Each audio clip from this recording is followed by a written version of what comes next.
Detroit, Michigan. Oh, yeah. Detroit, Michigan. Yeah, yeah, yeah. Detroit, Michigan. Yeah, yeah.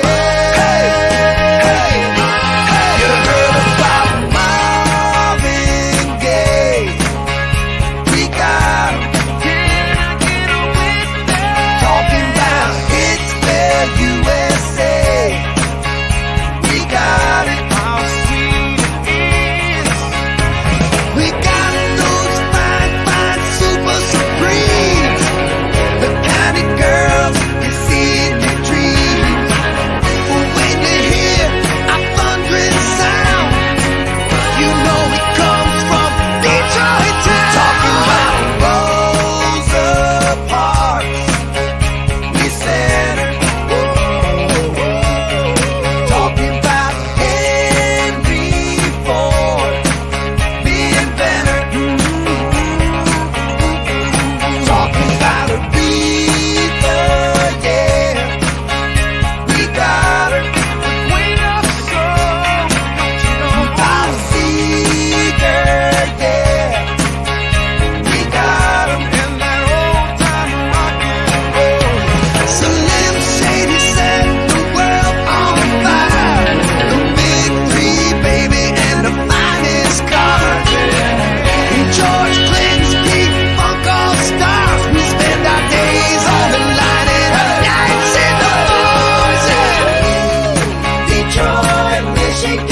Yeah, yeah, yeah. Detroit, Michigan. Yeah, yeah, Detroit, Michigan. Detroit, Michigan. Detroit, Michigan. Oh, yeah. Detroit, Michigan.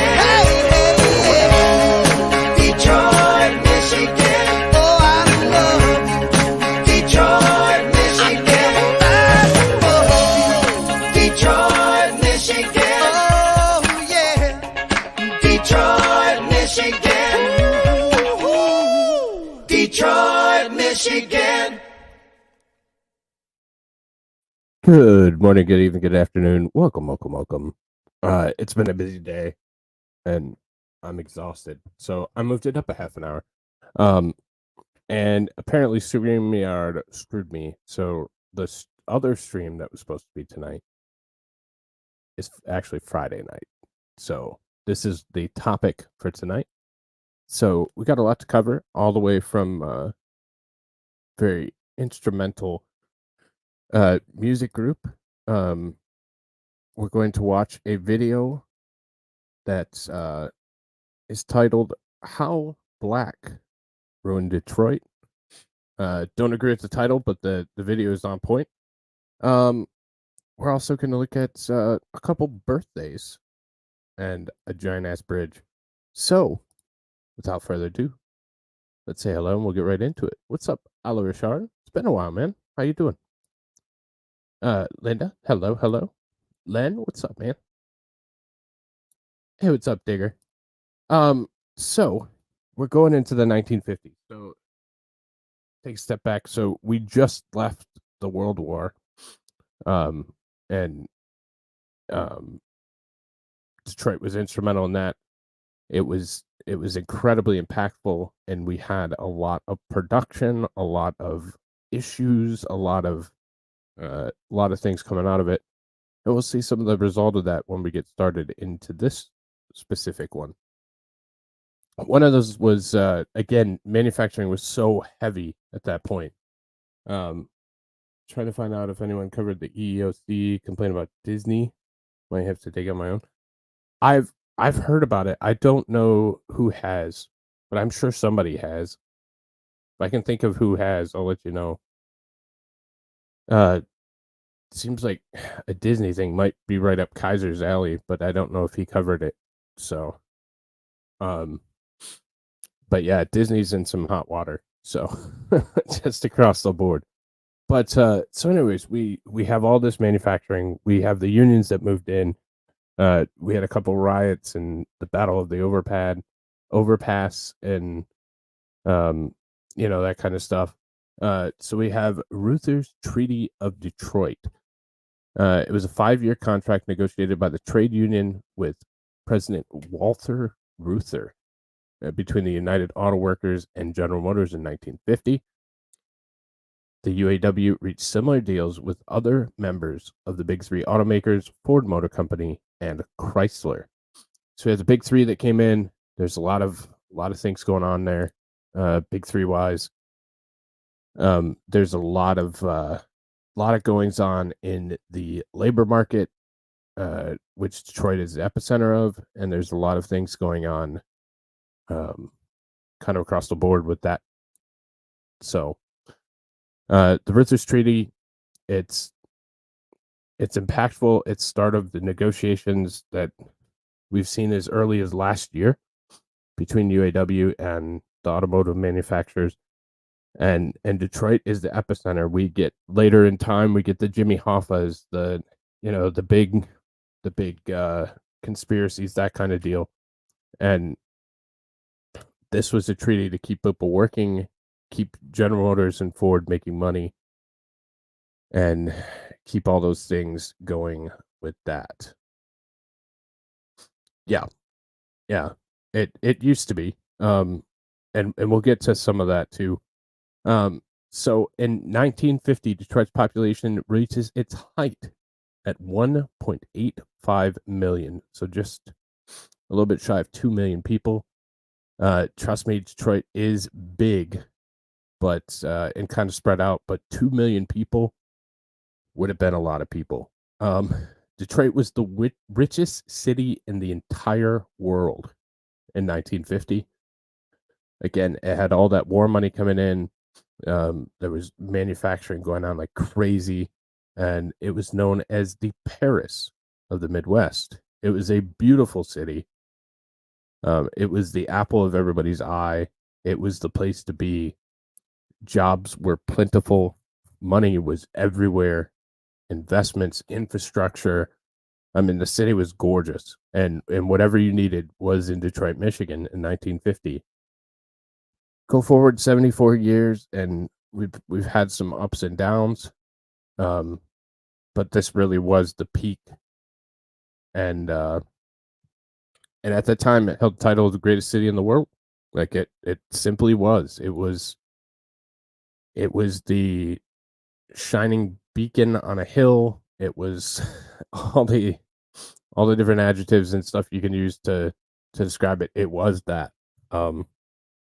It was the role model. It was everything.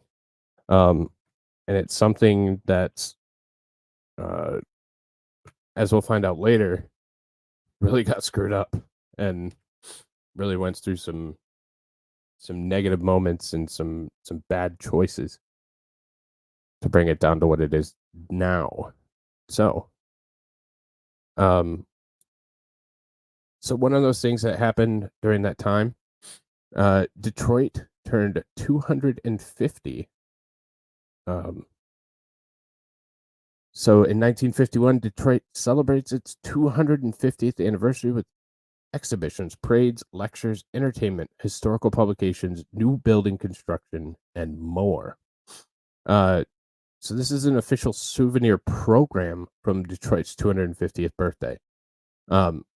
It's a certain Meatwad's 36th birthday, so I'm not quite 250, but yeah, I'm getting there. I'm getting there. I'll probably become sentient and turn into an AI, and maybe I'll make it to 250. But if that doesn't happen, I might not make the 50 part. But so, anyways, so we're gonna watch a program on from the parades and all that good stuff from the 250th birthday celebration of Detroit. Some historical footage of that specific day. So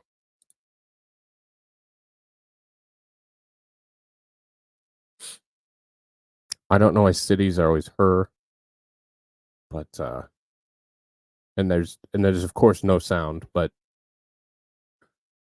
as you can see, the streets of Woodward it just looks different back then. It looks different. it still looks dated. It still looks kind of. It still has that old Gothic architecture and all that good stuff. Um, but it just has a different feel, and the people, and I don't know. It's just a different time, obviously, but a different time, different world. So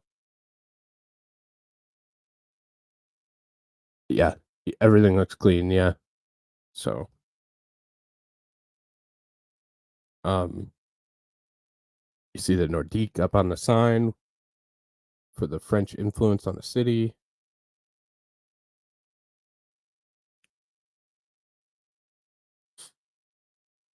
But yeah, I mean, it was a spectacle. It was those look like Mounties. Maybe a little nod to our brother country from the east there. Scottish people.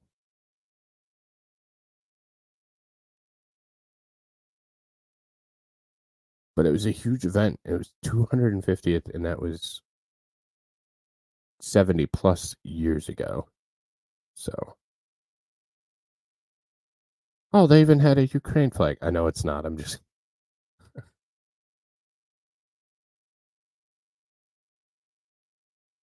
Place used to be very beautiful. A place I'd want to live. Not so much these days. It's getting better. It's better. There's sailors.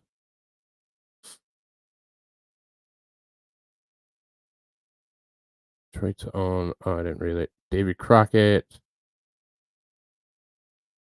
Some guy. GIs.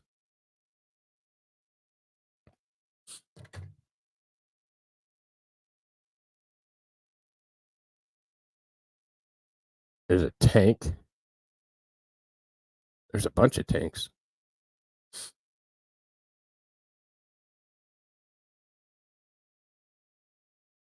We have Mexicans that ride dancing horses in our parade. So cool. Yeah, that's pretty cool. There's those boats that we talked about. We talked about those last week with the war production, Arsenal Democracy. Those are made here.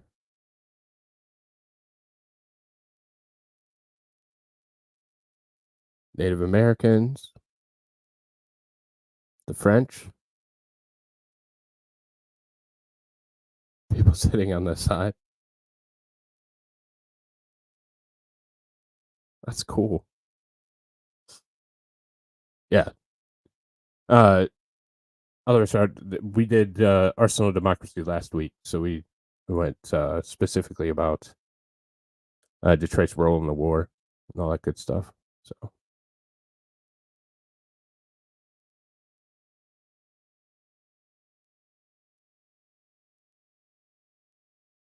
walk in the water,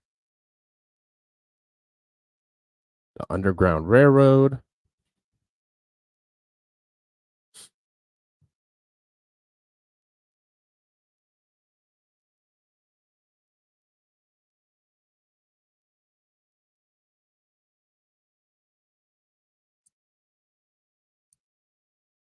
And this kind of encapsulates what we've got to so far. You have the Wild West, you have stagecoaches, that kind of stuff. It's not just a good place to go buy meth or cocaine. It really was an instrumental city. At one point, it was very important to the development of the nation, and what we've learned and what we've got through so far, I think we've shown that there's a lot to be proud of, and that it's not just me being a homer and being excited about nothing. Like, it seems genuinely like we had an impact on a lot of things. So used to have this kind of thing back in the 90s, Colorado, Nevada, Utah, even California. We still have a big parade for Thanksgiving, but I don't know that there's a ton of military in that one anymore.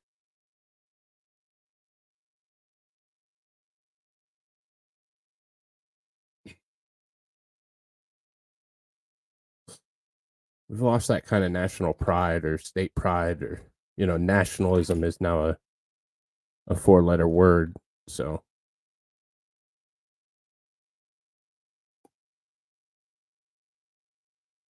be proud of where you came from. Trains.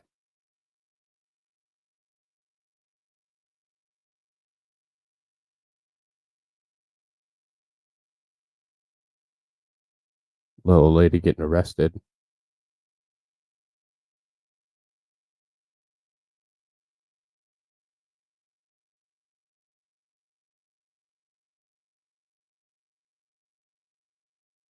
Pride has been taken over. Yeah.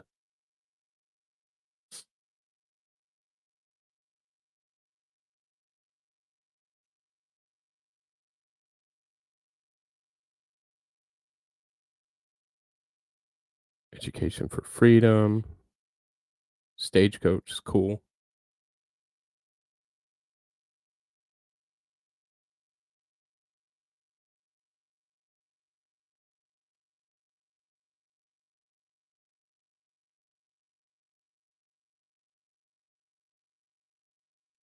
Freemasons. And then I don't know what flag that was.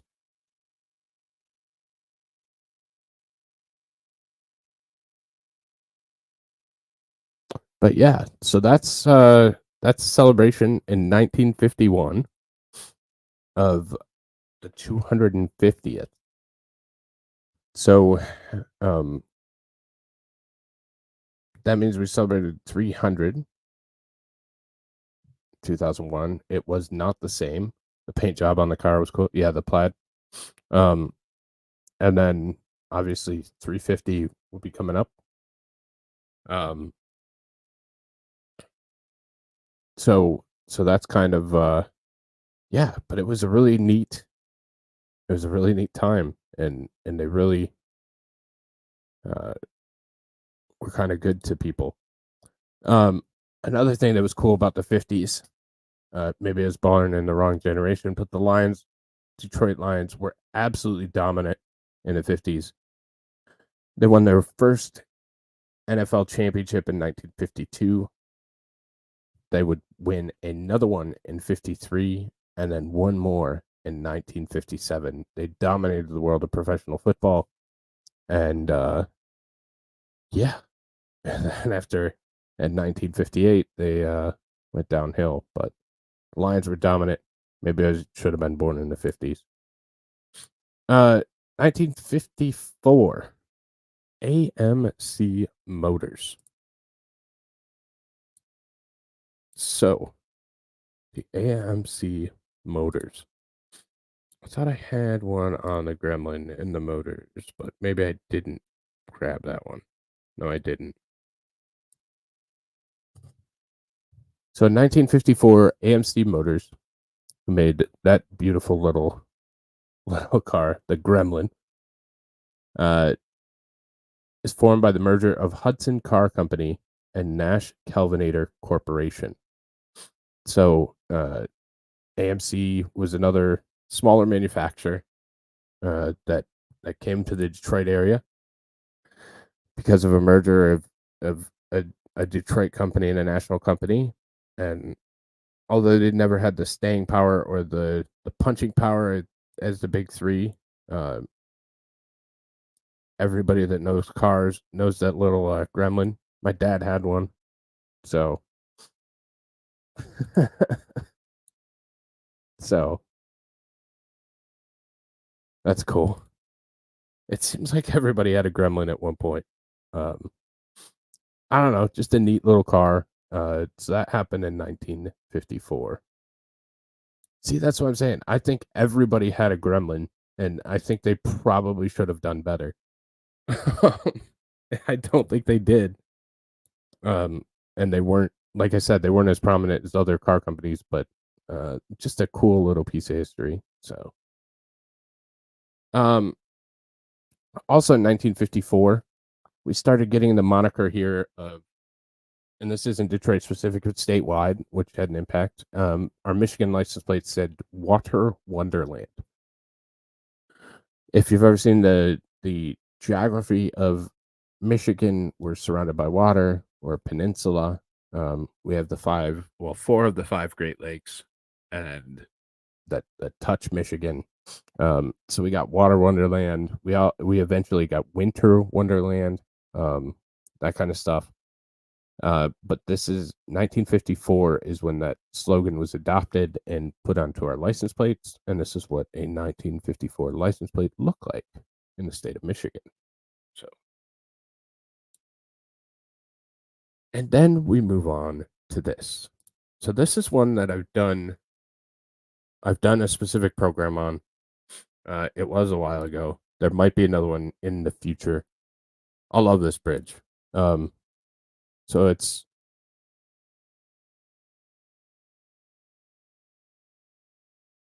it has a lot of memories for myself and my family. That was one of my pictures on the background.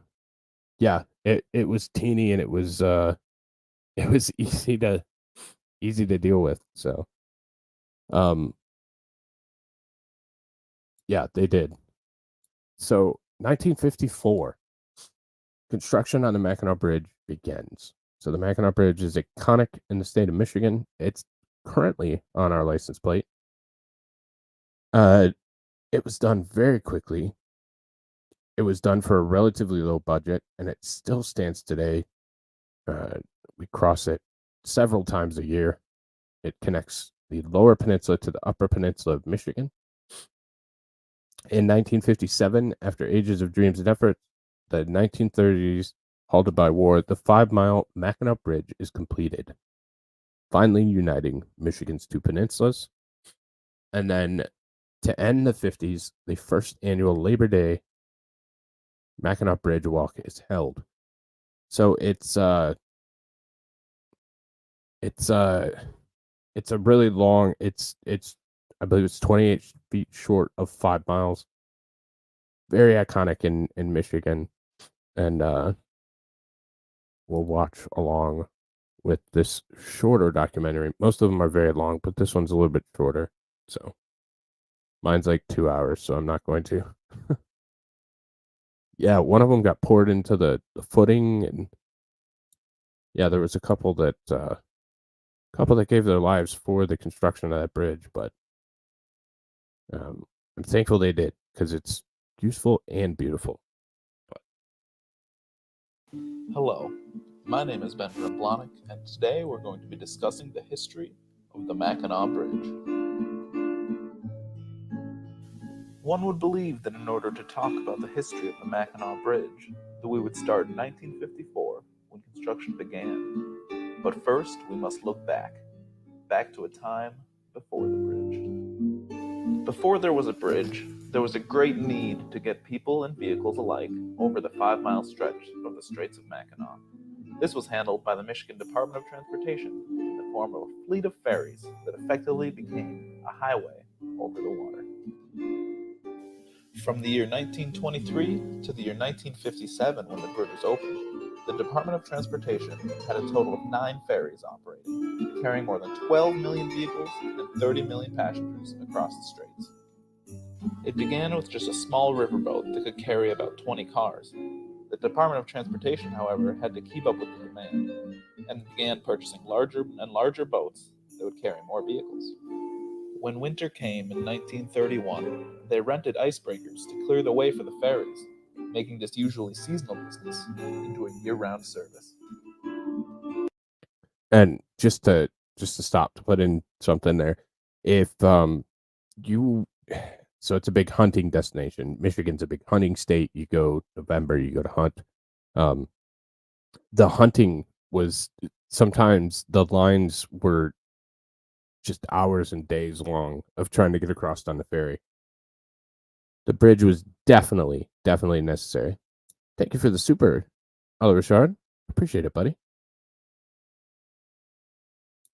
But it was, I mean, there were just lines of cars just waiting to get across the ferries to go up north to hunt, where a lot of people have different cottages and campers and hunting places, and it's still what it is. My place up there is on the Hiawatha Sportsman's Club, and it's basically just centered around camping and outdoor sports and shooting sports and that kind of stuff. It's a beautiful place still, but that was its primary focus, is to be used for hunting and that kind of stuff. So The largest ferry they owned was called Vacation Land. It was a 10,000 horsepower vessel that could carry up to 150 cars per trip, making the total fleet able to carry over 500 vehicles total. By 1934, the idea for a bridge began to gain some real traction, and this year, the Mackinac Straits Bridge Authority was formed by the legislation to determine the feasibility and finances behind such a large endeavor. It was determined that the bridge was indeed feasible and would cost no more than $32,400,000 for a combined 2-lane highway and 1-track railway bridge. The Bridge Authority, however, did not achieve any loans or grants for the project, as many thought it to be a pointless bridge to nowhere, and it was not worth it to connect these 2 points of land with such low populations on either side. And in 1947, the Mackinac Strait Bridge Authority was abolished. The citizens of Michigan weren't going to let it go that easily, though, and by 1950, they petitioned to reform the authority. The new authority determined that the bridge could be built for a modest $86 million in revenue loans. After struggling for 3 more years to find investors, in the year 1953, the engineering was finally able to begin on the Hennepin. Designed by the great Dr. David B. Steinman, the Mackinac Bridge is known for being the world's longest suspension bridge between cable anchorages, and to this day is the 4th largest suspension bridge in the world. On May 7, 1954, the bridge was finally under construction. They began by building the towers deep out into the Straits of Mackinac. What a sight to behold it was.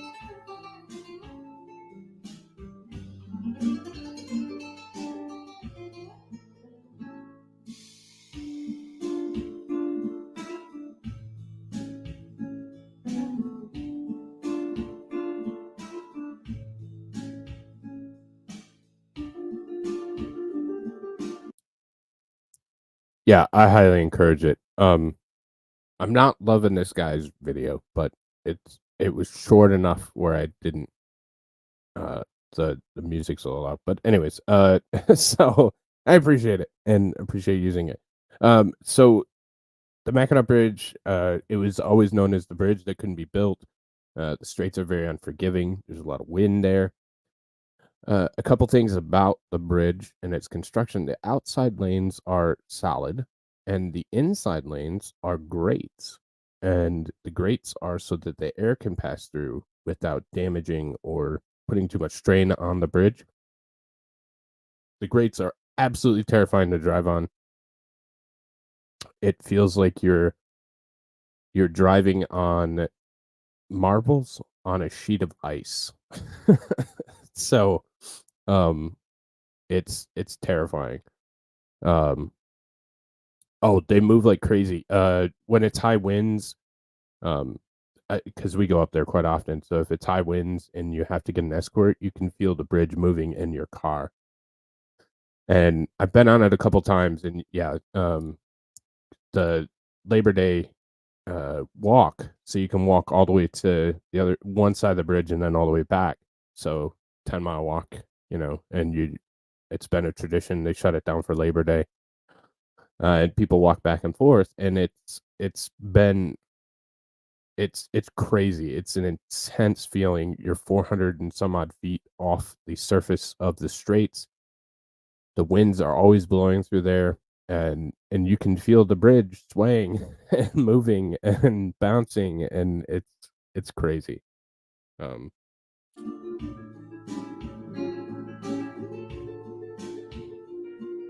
Hey, Husky.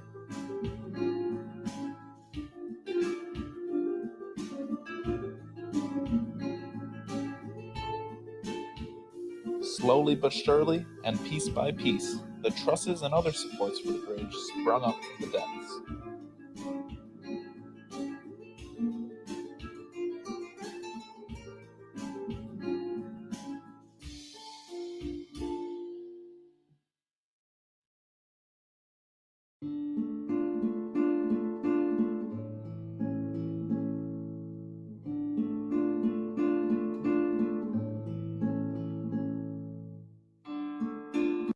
So this side goes over, and I know we talked about it. We talked about it during one of the earlier Detroit episodes.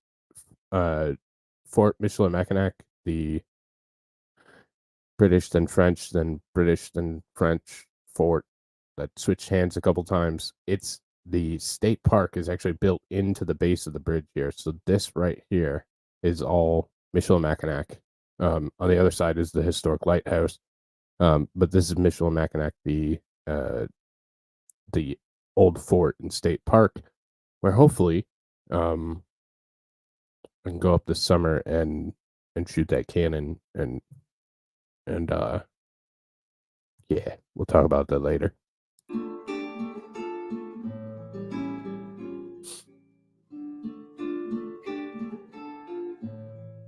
Look at all that steel.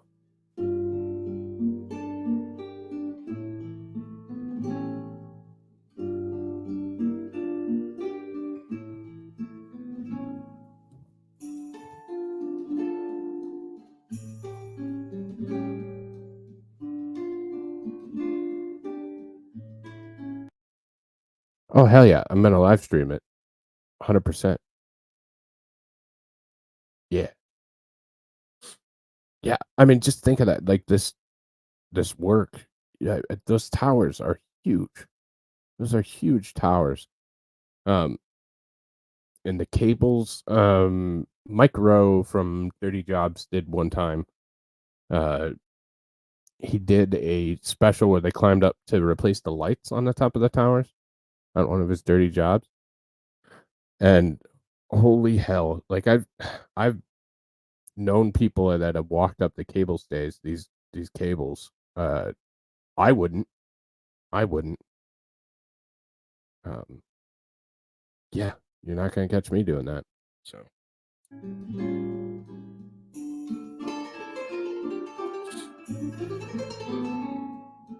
and look at that.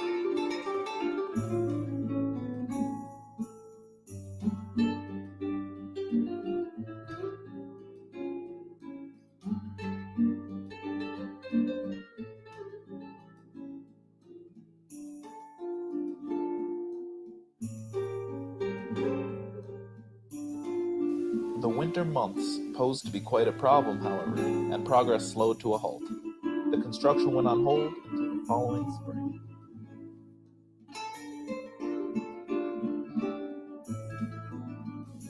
One of the largest undertakings of this kind in the known world was underway.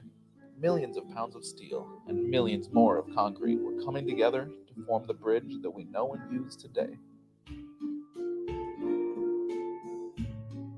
That would have been so cool to see.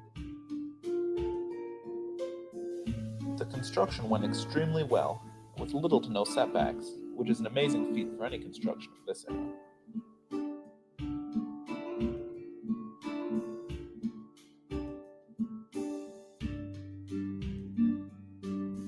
People watched as this mighty bridge began to form, itching to drive across and experience history. So much so, in fact, that it was not uncommon for people to drive their cars out onto the unfinished bridge to view the construction progress, or, for the more faint of heart, to simply watch from the beach.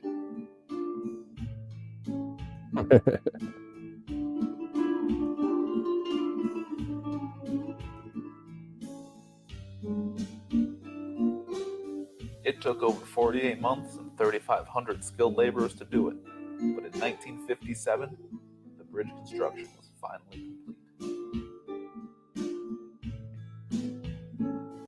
And just think of that. So November of 1957. So 2.5, a little bit more than 2.5 years into a bridge that they said couldn't be done in a harsh environment.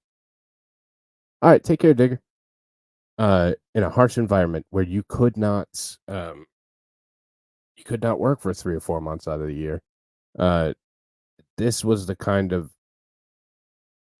progress they made, and they made a bridge that hadn't been done, that was difficult, that was challenging, and they got it all done, and it's pretty spectacular that they were able to. For For the grand opening on November 1st, 1957, cars were lined up for miles to give the bridge a go. What an exciting time it was.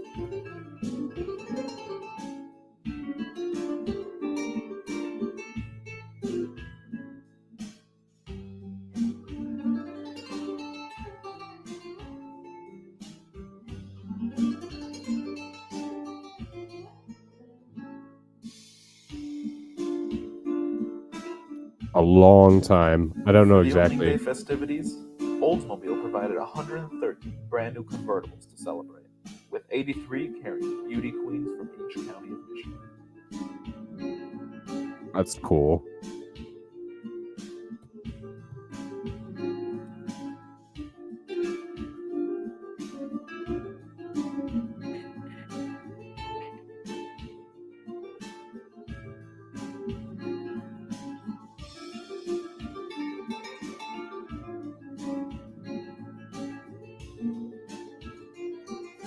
The first vehicle to cross, however, was a 1951 Chevrolet Styline Deluxe, owned by Albert Carter.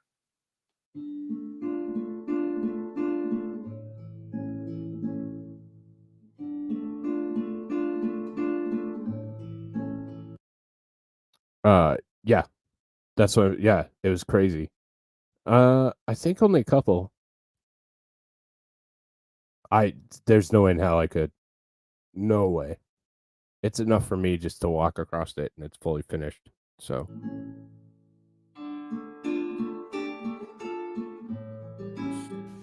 The next year, in 1958, the toll booths were installed to pay off the debt that the construction instilled.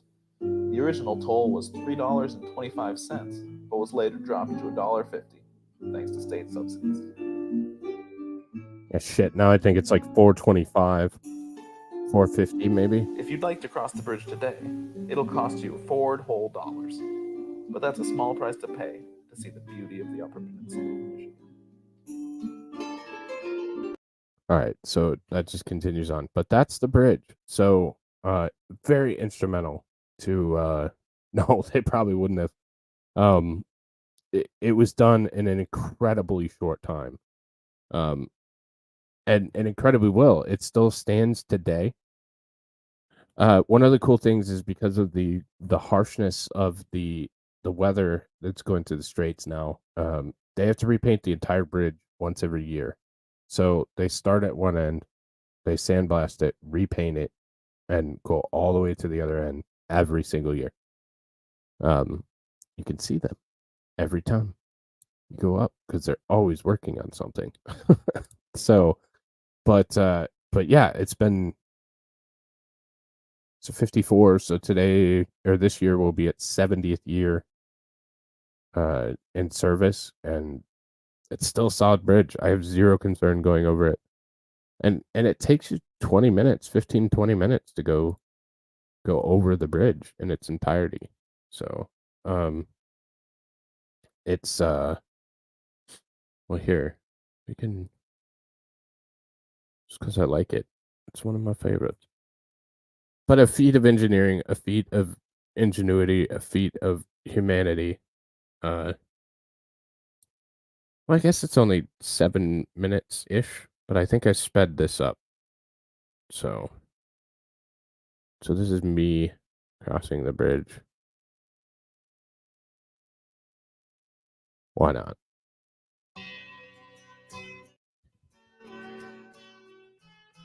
I'm gonna get copyrighted anyways. It's very much like, yeah. The legend lives on from the Chippewa on down the big lake they call Gitchagumi.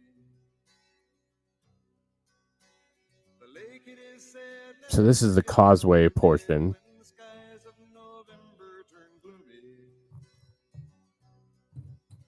With a load of iron ore, 26,000 tons. You can see a Shepler ferry. So there's a ferry off to the, where's my mouse? Off in here. So that's a ferry that takes you to Mackinac Island. So, huh. Ship was the pride of the American side. coming back from some mill in Wisconsin.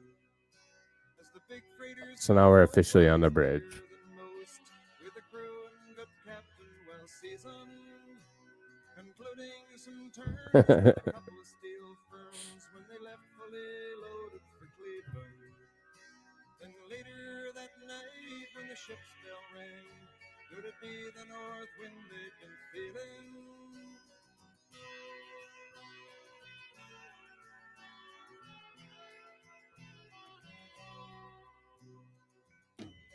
I mean, it still looks solid even. It feels solid.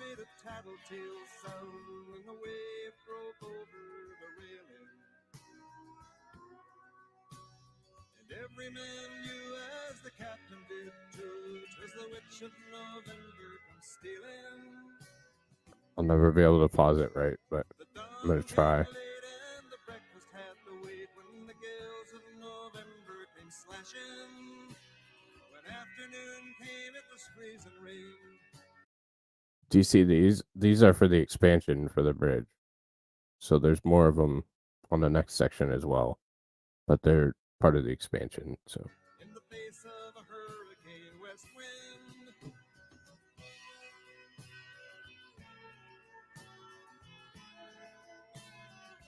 so this is the grates, and if you look down, I tried on the way back, but it doesn't translate well on footage. But if you look down, you can see the water underneath.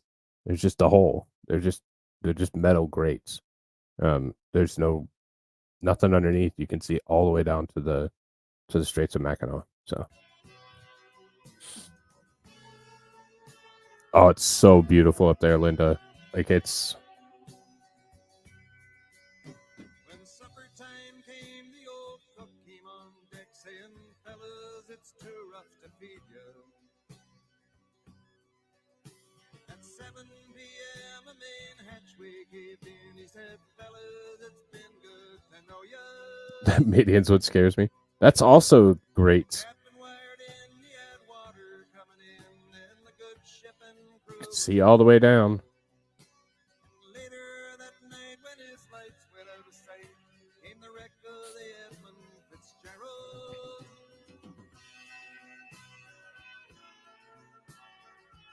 So this portion is the portion that's actually suspended.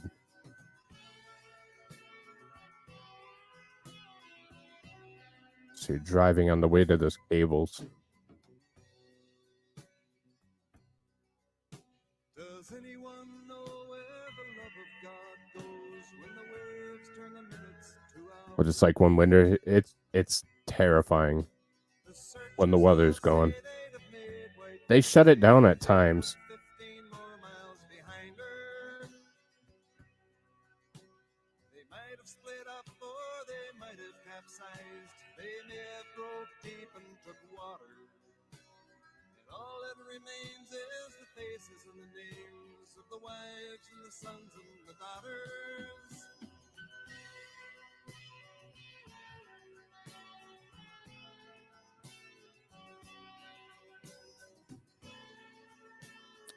And you can see the guardrails. The guardrails are only 2.5 feet tall. Like, they're not that tall. Lake Huron rolls superior scenes in the rooms of her ice water mansion.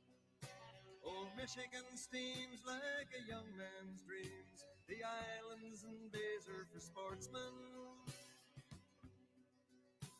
And farther below Lake Ontario takes in what Lake Erie can send her. The iron boats go as the mariners all know, with the gales of November remembered.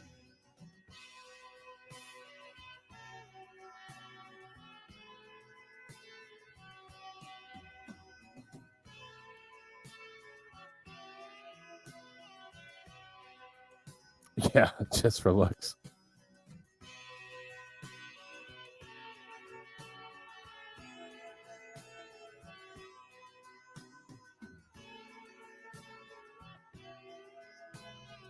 And like I said, so you can see the fort off to the right there. That's the fort. The left is the lighthouse you can see off to the left there with the red roof. Detroit, they prayed in the Maritime Sailors' Cathedral. Church bell chimed till it rang 29 times for each man on the Edmund Fitzgerald. The legend lives on from the Chippewa on down of the big lake they call Gitchagumi. Superior, they said, never gives up the dead when the gales of... So that is crossing the Mackinac Bridge. It's a beautiful bridge. Beautiful, beautiful.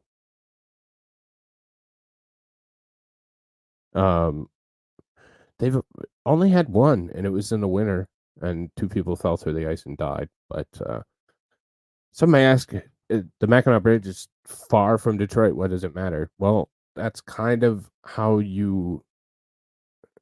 you made it in Michigan, you have a property in the UP. You have a cabin. That's kind of how we do things. So, yeah, it's important. It's an impactful piece of our history. So, speaking of an impactful piece of our history, Michigan State Spartans. Go Green. During its centennial year, 1955, Michigan State College becomes a university. So, Michigan State University used to be the Michigan Agricultural College. And we'll learn a little bit about that because, of course, I would take this opportunity to talk about how much I love the Spartans. My alma mater and great school. But Michigan State University was the Michigan Agricultural College, or the Michigan Ag College. And they still do a lot of farming and stuff like that. So we'll learn a little bit about the land grant university in East Lansing. In 1862, President Abraham Lincoln signed a bill that revolutionized higher education in America. A revolution that started with Michigan State University. In 1855, the Agricultural College of the state of Michigan, now known as Michigan State, was founded as the first U.S. institution of higher education to teach scientific agriculture. The college opened its doors to provide a practical education to all citizens, regardless of social class. It was a bold experiment that meant for the first time, higher education was an opportunity for all, not a privilege for the few. This revolution culminated in the Morrill Act, signed by President Lincoln in 1862. This bill allowed for the creation of land-grant colleges across the nation, and Michigan State was the prototype. For this reason, Michigan State is known as the nation's pioneer land-grant university. Today and throughout our history, true to our land-grant mission, Spartans continue to change the world, working for the common good with an uncommon will.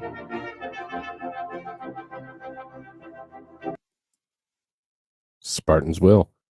And you were crazy if you thought I only had one. Of course, I'm going to take the opportunity to rep my school even more, because I feel like it's important. And for the record, I did acknowledge that gross University of Michigan back when they were created. So it's only fair that I get to yeah. A new year begins today. For some of you, it's your first day. For others, it's your last first day. But all of your days at Michigan State will shape you for years to come. This campus is full of possibilities, promise, and people determined to make a difference. So while you're here, try something new. Figure out what you like and what you don't. Then, do what you love. Make the most of campus traditions. Work in the community. Study abroad. And join in with 75,000 Spartans to yell "Go Green." Listen to each other. To the sounds of the Spartan marching band. The splash of the red cedar. And to countless conversations that tumble out of research labs and residence halls. There is greatness in the air here. Take it all in. These years will be some of the most fun you'll ever have, but they will challenge you. Along the way, you might change your major. You may change your views. But when you leave here, you will be ready to change the world. You are a Spartan, and Spartans will. Go green. So that's Michigan State, the best school in the state of Michigan. Go green, go white, go Spartans. All right, so moving on, we're back to Belle Isle. So Belle Isle. Oh, I have a video that I took the other day when I was down there, and I just remembered about it. So give me like 2 seconds. Well, I'm gonna try and talk, but we know I can't talk and type to look for it.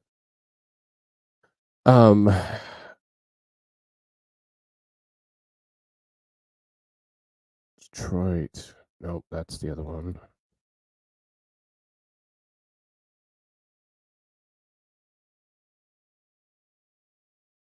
Let's see. It's not that one. That's the bridge.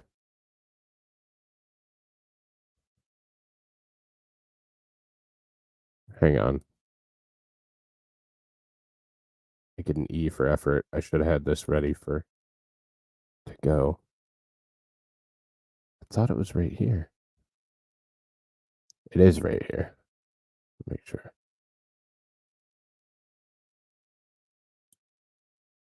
Oh, that sucks. It's not right there.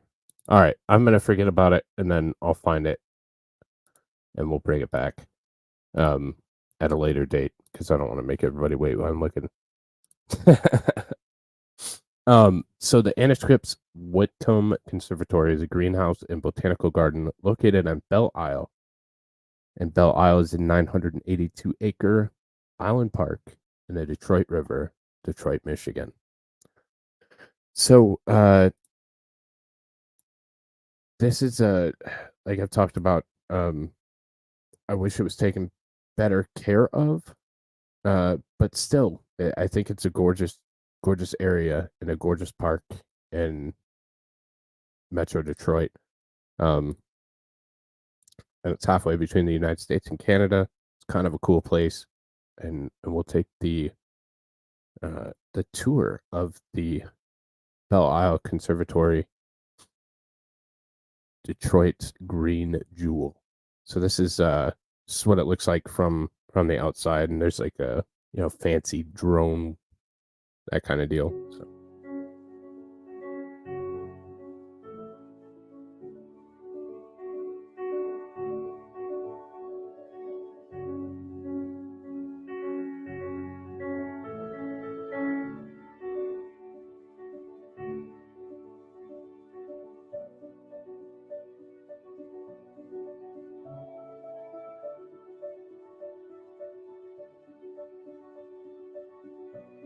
Yeah.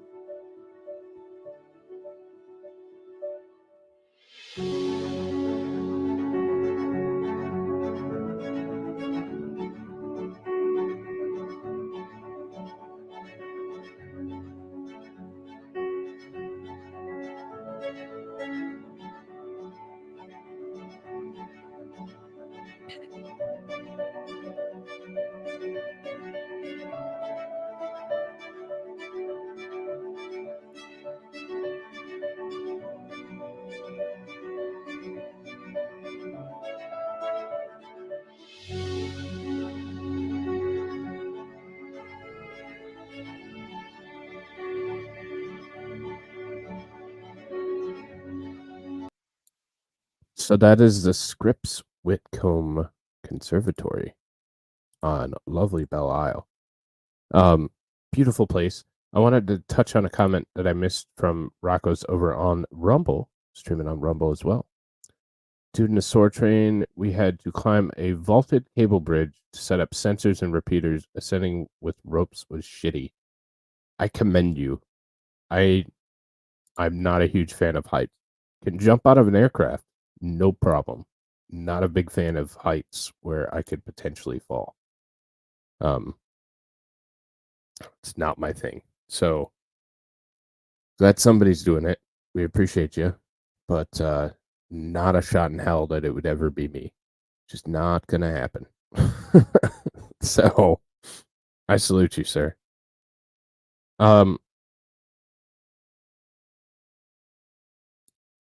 So we move on to, there was a convention in 1955 for the naming of different state items, and the white pine is officially adopted as the state tree of Michigan, due to some lobbying from Detroit, and there's a lot of them here.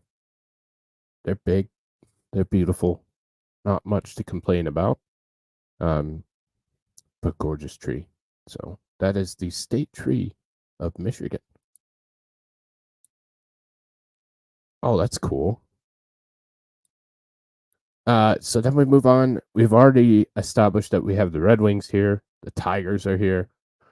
We have the Lions. And the last of the major sports teams, the Big Four. We now have a soccer team. Maybe I'll cover that too when we get closer to that. But the last of the major four at the time, the National Basketball Association, moves in 1957, when the Fort Wayne Pistons moved to Detroit. So we'll watch a little bit on the transition of the Detroit basketball team moving to the Motor City, and Pistons having nothing to do with the Motor City. It's just the name from Fort Wayne where they transferred. So the dream began in Fort Wayne, Indiana, where star forward George Yardley lent marquee value to this small manufacturing town. The owner of the team, Fred Zollner, made his money manufacturing pistons for General Motors. And so it was a logical progression that they would be known as the Pistons. Reaching the finals twice in the mid-50s, the Pistons not only found success in Indiana, but also a devoted following. We were big in Fort Wayne. Everybody in Fort Wayne held us up as heroes.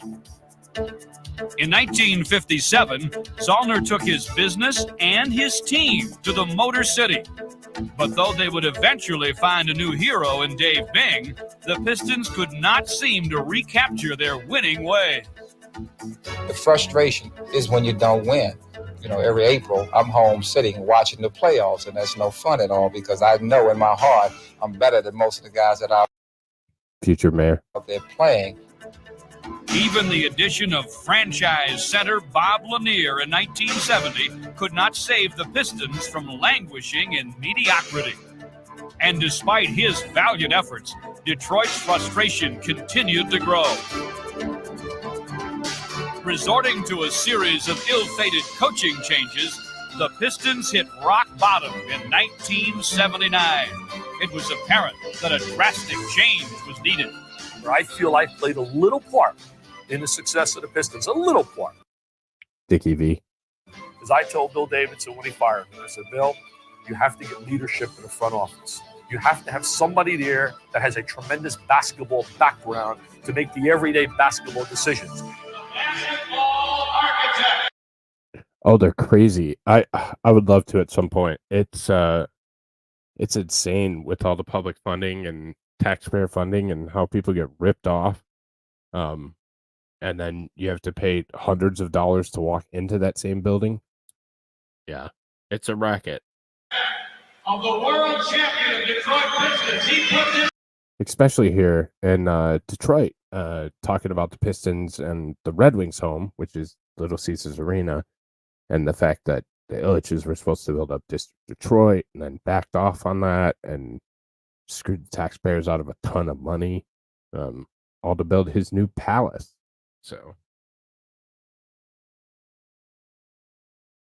they do bring a ton of revenue, but they often fall short of what they promise. So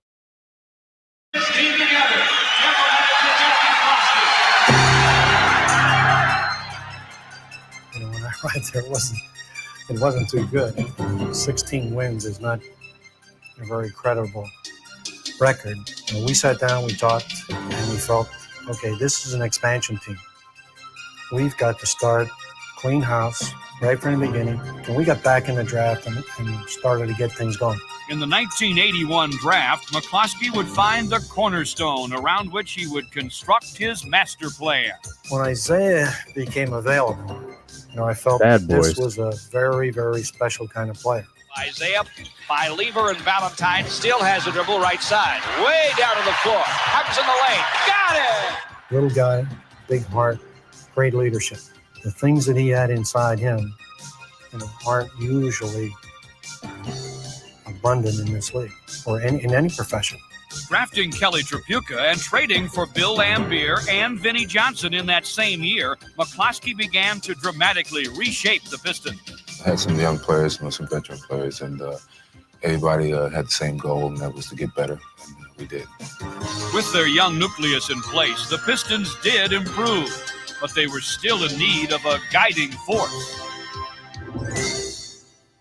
Somebody's got to coach him, and coach him he did. The winningest coach in franchise history, Chuck Daly. Coaching in the NBA is a little bit like flying an airplane. You got to get it off the ground. You got to fly it through a lot of turbulence, a lot of miles. But you got to land the plane. Landing is getting into the playoffs and going as far as you can go.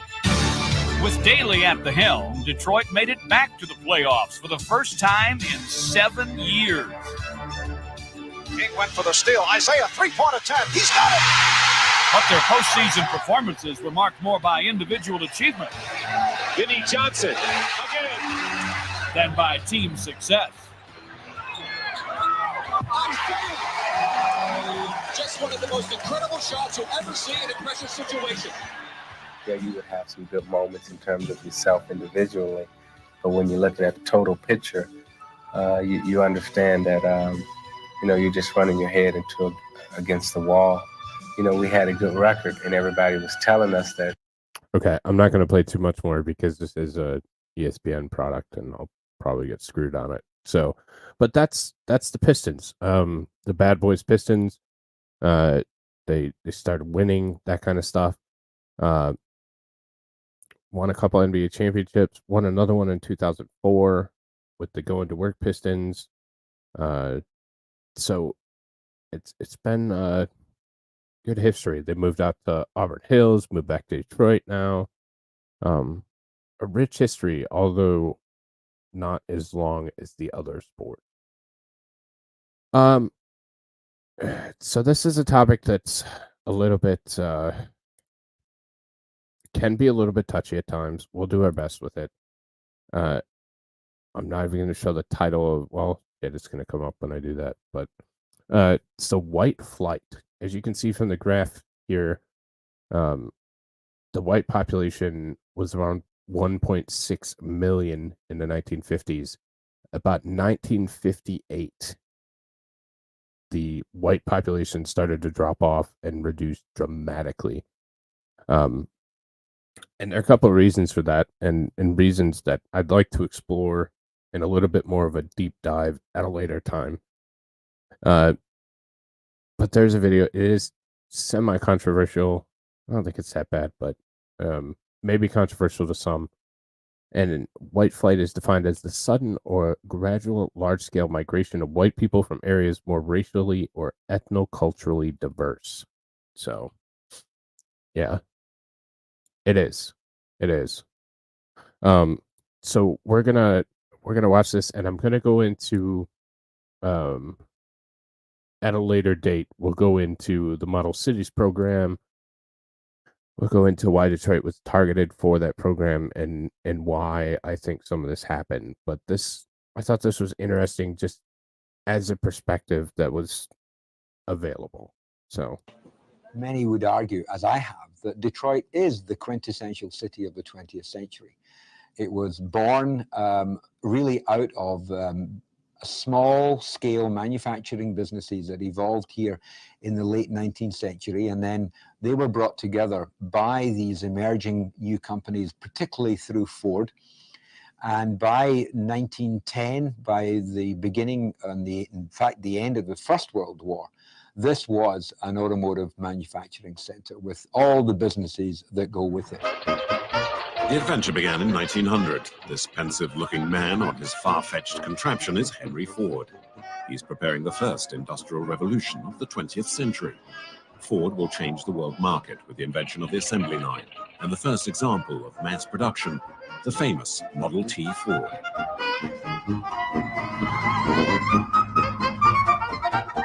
The Rouge industrial site, a vestige of the short-lived French colonization, was the biggest in the country.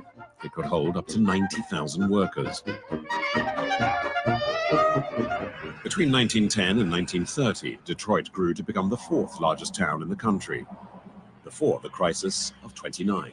Detroit has been in a state of decline in some fashion or another, going back to the 1930s, if you will. I mean, we never fully recovered from the Depression. You can go, there are vacant buildings, vacant warehouses in this city that have been empty since the Depression. The stock exchange crash also resulted in the reduction of the number of car manufacturers. From 18 manufacturers, and after bankruptcies, mergers, and acquisitions, only 3 were left: General Motors, Ford, and Chrysler, who became known as the Three Giants.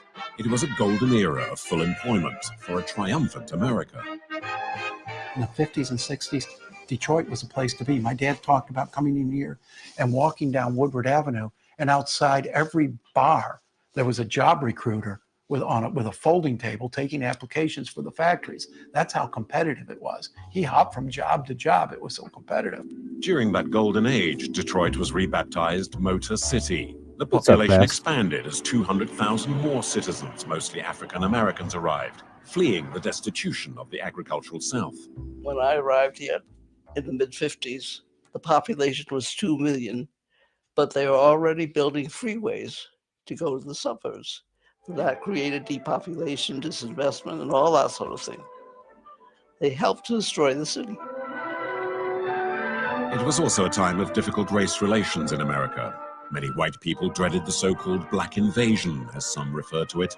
Subsequently, the whites began to move further out, taking with them their tax contributions and their businesses. The town soon spread over 300 square. I bitched about it a lot recently. The state of Michigan won't even talk to me anymore, my company, because we're not an automotive company, and they think that the auto manufacturers are coming back. I won't get on that tangent tonight, but yeah, I've bitched about that several times now. Kilometers. Detroit became, in the mid-50s, a city where the population was becoming overwhelmingly black. And the city was at that time still run by whites. The city government, the schools, and that led to a Black Power movement.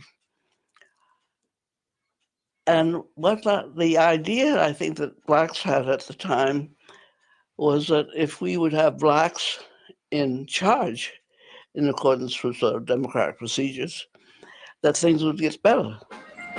But social divisions added to economic problems complicated matters. To reduce the costs of production and stop depending on the powerful automobile unions, the Big Three changed their strategy.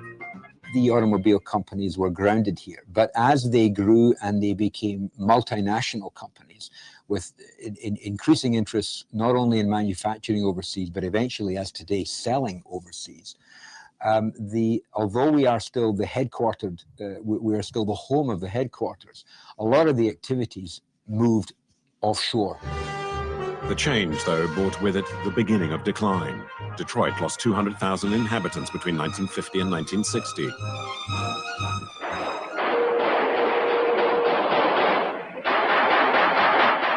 Later in July 1967, racial conflicts ignited the city. Detroit was the scene of some of the worst rioting in American history.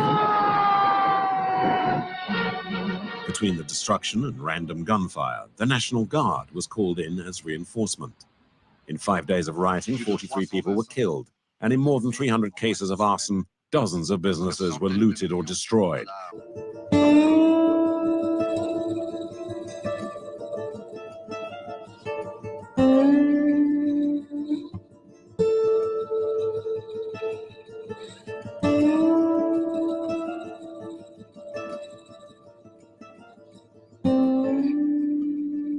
Detroit's real modern decline is directly tied to the deterioration of the domestic auto industry. As Ford, GM, and Chrysler began crumbling, began collapsing, you had automakers come in here with products that with really niche market products, but very effective niche market products, small cars. Detroit didn't do them very well.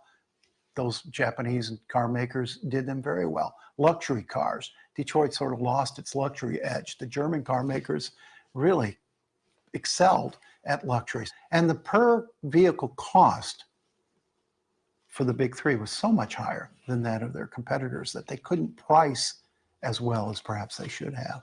It really accelerated the decline of Detroit. But there were so many other factors. The development of the suburbs drained the city, and racial troubles drained the city, and bad policies and high. So, yeah.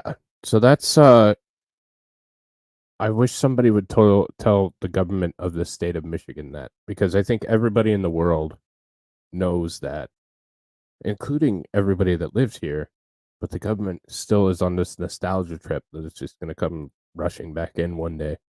I don't see it. The rest of the world doesn't see it. Yeah.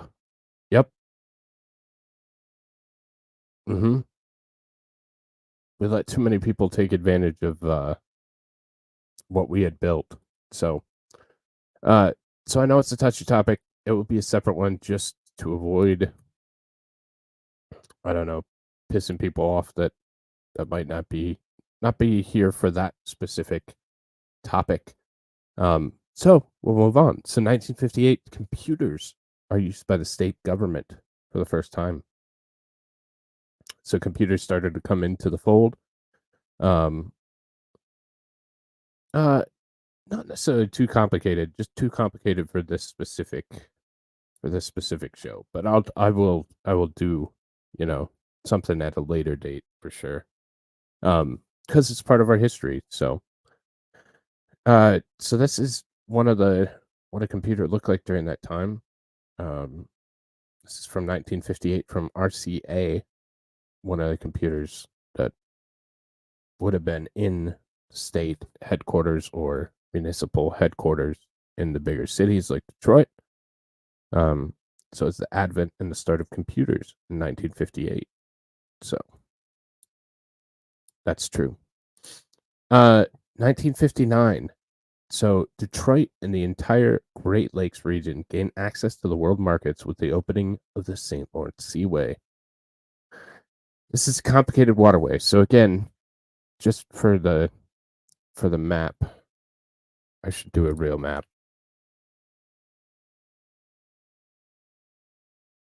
That might make more sense because you can't see my clicker. My mouse.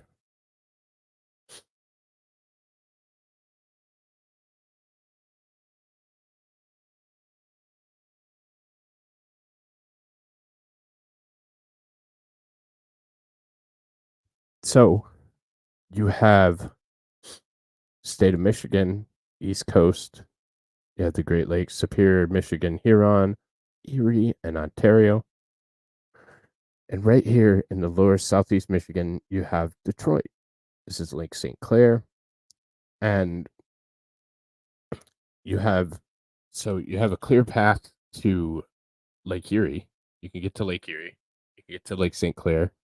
They had developed locks in Lake Huron to get to Superior. And Lake Michigan you can get to as well. So you could get from Detroit to Chicago, or you could get from Detroit to Buffalo, or Detroit to Youngstown, which could take you down to Pittsburgh. So there were plenty of places inside the United States and inside the kind of that Midwest-ish region that you could get to. But there were some major issues when you get into places like this little landmass here. You have things like the Niagara Falls, where you had to build locks around. You had to build locks because of the change in elevation up the seaway, all that kind of stuff. But the St. Lawrence Seaway eventually filters out and goes out into Gulf of St. Lawrence, which becomes the Atlantic Ocean. So this was not an accessible period of area of water during the periods of time prior. So we started to get some locks and different things where we could take advantage of that. It really opened up shipping for the area. And it made St. Lawrence Seaway a destination and helped get that stuff over to Europe and that kind of thing. So next up we're gonna watch it's like a promo / representation of St. Lawrence Seaway. This looks like a bridge that is up north, but I don't know. I don't know that it makes sense that it would be in this video. But this looks like the Cut River Bridge. But it may not be. The story of the third largest economy in the world doesn't start where you might expect. With a gross domestic product of $6 trillion, larger than that of Japan, Germany, Brazil, or the United Kingdom, the dynamic Great Lakes and St. Lawrence Seaway system passes along 8 U.S. states and 2 Canadian provinces. This economic engine is powered by Great Lakes Seaway shipping. Over 237,000 jobs are supported by the shipping system, generating $35 billion in economic activity annually. Companies that transport goods through the Great Lakes and St. Lawrence Seaway are making an environmentally responsible decision, as ships produce less carbon emissions than any other mode of transportation. The largest Great Lakes vessels carry more than 70,000 tons of cargo in a single voyage. That's the same cargo volume as 700 rail cars or 2,800 trucks. These efficiencies result in fewer emissions and a cleaner environment. On average, seaway shipping is more fuel efficient than both rail and trucking. Not only is maritime the greenest way to ship cargo, it is also the safest. Compared to other modes of surface transportation, waterborne transportation is the least disruptive to the general public. And this reminds me, so you saw how we shipped things from, like we talked about in previous episodes, there's iron and copper mines that were active prior to this, that kind of deal. So shipping's always been a huge part, although it's been a part that isn't taught as much as you would think. So yeah, we're going to talk about that. That won't be next week. That will be the following week, because that was 1975. And obviously a huge part of the history here. Not the only one that went down, but that's also, Whitefish is a beautiful area. And I'll get some of my pictures and videos for that specific one, because it's an area I like to go to. So primary study was Arizona, California. I had no idea the states went to war. Not in modern history. Yeah. A lot of states had issues. Michigan went to war with Ohio over the Toledo Strip. So, oh, is it? That's crazy. Yeah, we went to war with Ohio. That's why part of the reason why we disliked them so very much. But has fewer accidents and fewer workplace injuries. Great Lakes Seaway shipping harnesses the natural and industrial infrastructure of the region, the heart of which is the Great Lakes: Huron, Ontario, Michigan, Erie, and Superior. These magnificent lakes are connected to the Atlantic Ocean and the world by the St. Lawrence River. In total, the Great Lakes St. Lawrence Seaway system spans 2,300 miles from Duluth, Minnesota on the west to the Atlantic Ocean on the east. From one end to the other, 16 locks lift or lower ships a total of 600 feet, the equivalent of a 60-story building. These include the Sioux Locks, which lie on the St. Mary's River in northern Michigan and connect Lake Superior to Lake Huron. Managed by the U.S. Army Corps of Engineers, the Sioux Locks safely lift and lower ships as they traverse a 21-foot difference in elevation. The navigation system's other 15 locks make up the St. Lawrence Seaway. 8 Canadian locks connect Lake Erie to Lake Ontario along the Welland Canal. 7 additional locks lie along the St. Lawrence River between Lake Ontario and Montreal, including the Iroquois, Beauharnois, Côte St. Catherine, and St. Lambert locks in Canada, and the Eisenhower and Snell locks in the US. Together, the locks of the St. Lawrence Seaway allow ships to safely transit between Lake Erie and the Atlantic Ocean, a difference in elevation of 550 feet. The Great Lakes St. Lawrence Seaway system includes more than 100 US and Canadian ports. These ports serve as multimodal shipping hubs, enabling the transfer of cargo between water, road, and rail. Each year, more than 140 million tons of cargo is moved across the Great Lakes Seaway system. Major commodities include iron ore that is essential to US and Canadian steelmaking, coal for power generation, salt for de-icing and road safety, project cargo such as wind turbines that generate renewable energy, and agriculture. With the way that they're taking out dams and stuff now, no, I don't think you could do it today. Sea monsters? What sea? Don't do that. That's why I don't get into the ocean, is because of animals. Not a big fan of the ocean because I don't like living things. I'm kind of a scaredy cat when it comes to that kind of stuff. So I'm gonna act like you didn't say anything, and yeah, I don't like sharks or any other animal for that matter. All we have is little perch. That's it, just little teeny fishes. Yeah, but with the climate science and all that kind of stuff, I think that they'd sacrifice it. So, which is crazy to think, but yeah, I don't think it would get done. It definitely wouldn't get done the way it did. So, Cultural products such as corn, wheat, and soy. All vessels that traverse the Great Lakes St. Lawrence Seaway have been purpose-designed and built to efficiently transport cargo across the system. The system is served by 3 communities of vessel operators. U.S.-flagged vessels are owned and operated by American companies. These ships are built in the United States, crewed by U.S. citizen mariners, and comply with U.S. regulatory requirements. Similarly, Canadian-flagged vessels are owned and operated by Canadian companies. They are crewed by Canadian citizen mariners and follow the rules and regulations of Canada. Ocean-going vessels, also known as salties, are vessels that come into the Great Lakes St. Lawrence Seaway system from all over the world, more than 50 nations.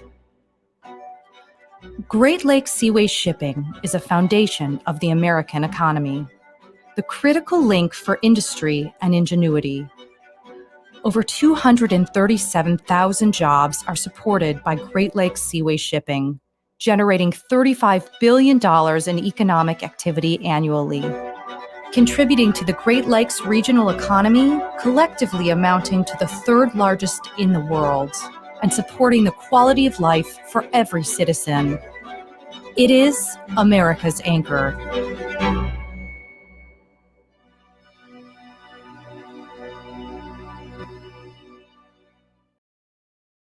So that is the St. Lawrence Seaway, and the opening to the St. Oops, hang on, I forgot to stop it. The opening to the St. Lawrence Seaway, which was imperative to continue, and probably ultimately led to the downfall. Like they were saying, it made it possible for other things to happen that were less than ideal for the city and for the growth and impact on the people. So it's I think it would have been much better off had we developed it maybe in a different, like the global economy and the global impact. It really hurt the United States with high wages and stuff like that. So I think that there are trade-offs there, and ultimately it was always probably going to be a global society. and we just didn't transition well. I think that's the key takeaway. But who knows? So, who knows? So, last topic, and then we'll kind of wrap up, and then we'll go through what a day in the life was in the 1950s in Detroit, Michigan. So this last one is Spirit of Detroit.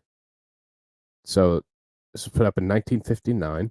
Spirit of Detroit is a monument with a large bronze statue created by Marshall Fredericks and located in the Coleman A. Young Municipal Center on Woodward Avenue in Detroit, Michigan.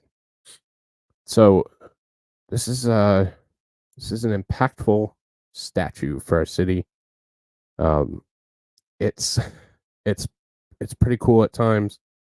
They'll put like our sports teams jerseys on it and stuff like that when they're in the playoffs or whatever. Let me see if I can find.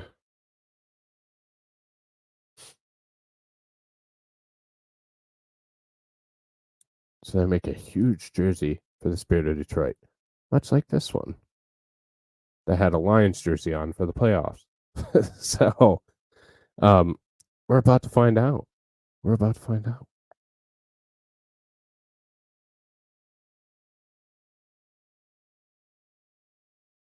We're about to find out for sure. Where did I put it? Spirit of Detroit. Okay. So that is the Spirit of Detroit. And you can see behind the Spirit of Detroit, it has the city seal. And we talked about that. Kind of our city mantra, out of the ashes, and everything that comes with that from the city. But this is based on the statue and the building, courtesy of the Detroit Historical Society. So, and it's got great old music for you, Linda.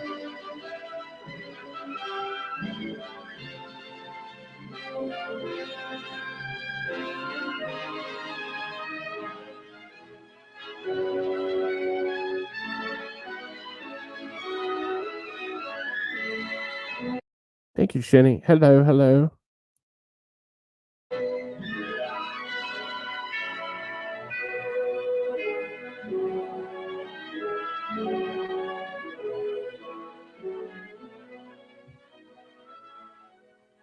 The Spirit of Detroit, a 16-foot bronze statue at the City-County Building, a statue that stands for all those ties which bind a city and its people together.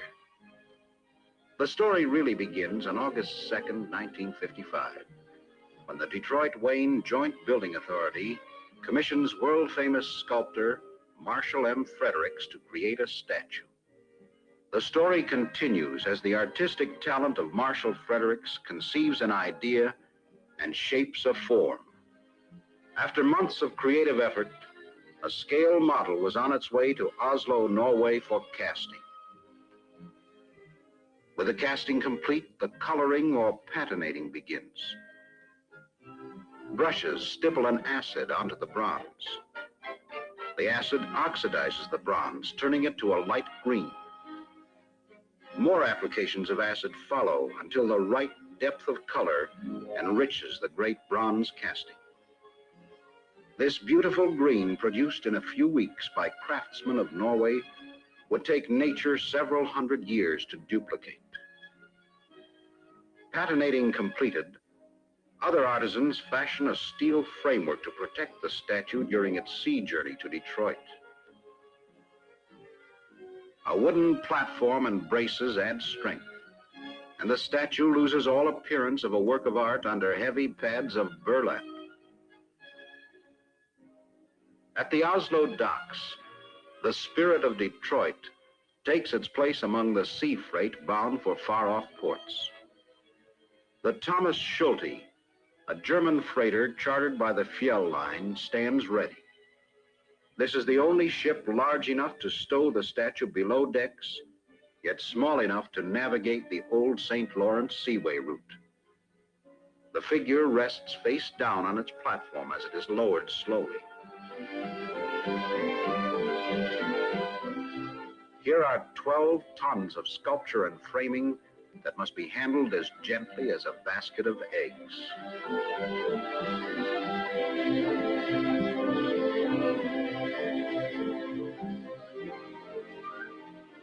More freight comes aboard.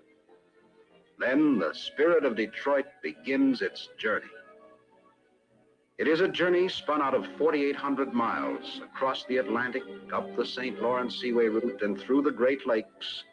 Then the goal is reached, the port of Detroit, on September 20th, 1958.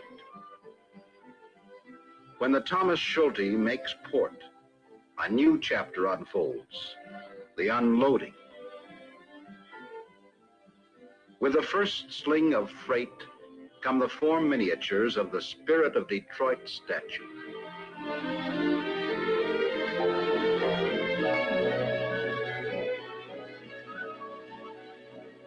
Skillful hands open the crate, and sculptor Marshall Fredericks shows the replicas to the customs agent and the customs broker.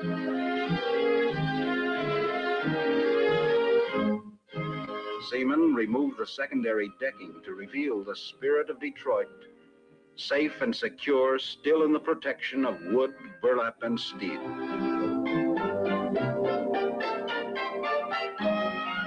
Again, the gantry cranes swing out and the slings slip into place.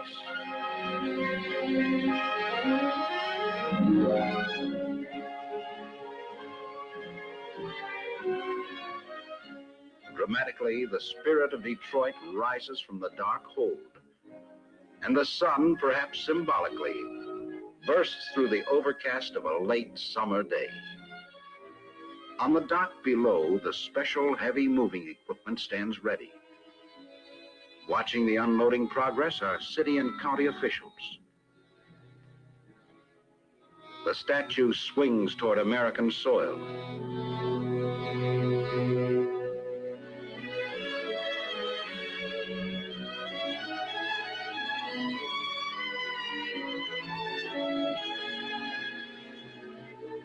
It's a tight fit on the truck. Not more than room for a lead pencil to spare at each end.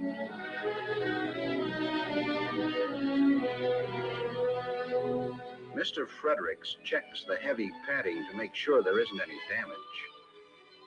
The shippers and sailors have done their work well. The statue is unscarred. Almost home. Only one more short trip to the city-county building.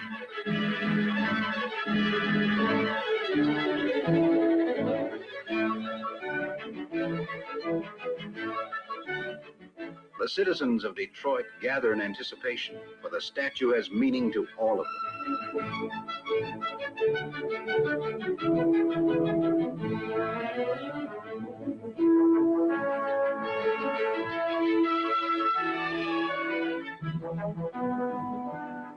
The crane operator waits for his signal, then gears grind.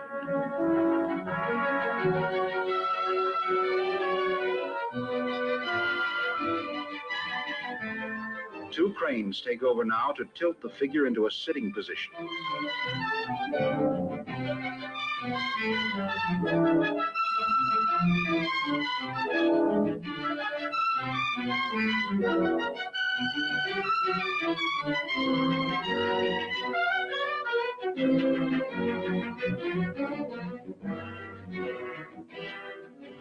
It's an exciting moment. 3 years of artistry, work, and waiting are being revealed in an object of rare beauty.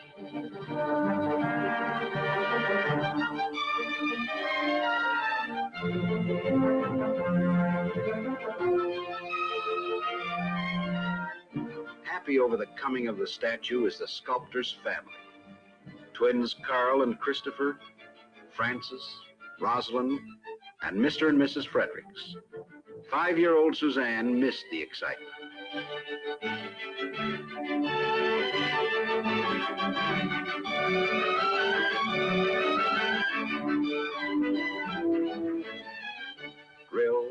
steel doweling, bronze, and cement will soon fix it permanently to the pedestal. And here on its marble base, the statue will stay through the ages to remind all who see it that the spirit of Detroit endures forever. A statue comes home. A statue, yes, but more. An idea, a dream, a hope, caught in imperishable bronze.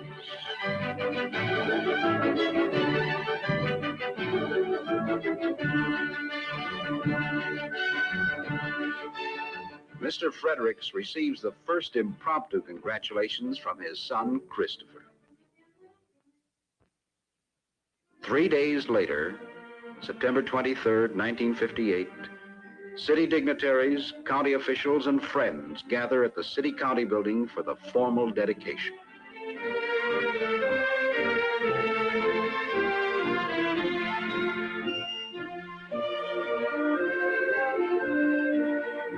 Former Mayor Eugene I. Van Antwerp, Secretary of the Detroit-Wayne Joint Building Authority, serves as Master of Ceremonies. Reverend Alan A. Zahn, President of the Detroit Pastors Union, gives the invocation. The Department of Parks and Recreation Civic Center Chorale sings the national anthem. Representing the government of Norway is the Honorable Elvin Berg, the acting Royal Norwegian Consulate General. As the dedication continues, the crowd grows.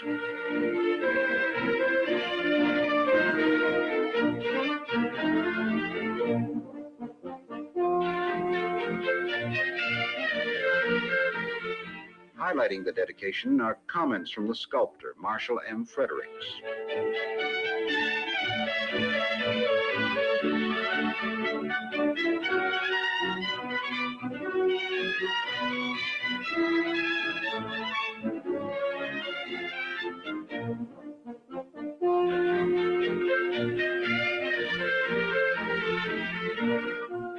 Monsignor Edward J. Hickey of the Roman Catholic Archdiocese of Detroit blesses the statue.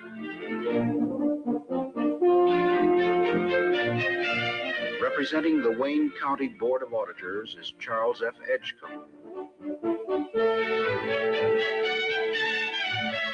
Mayor Louis C. Miriani gives the official greeting and accepts the spirit of Detroit for the city.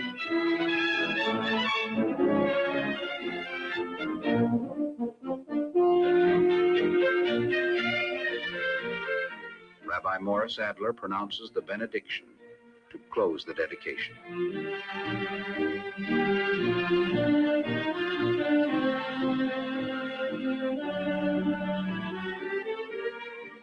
The statue has taken its place as a permanent part of the fabric of the city, and sculptor Fredericks receives well-deserved congratulations on his outstanding achievement.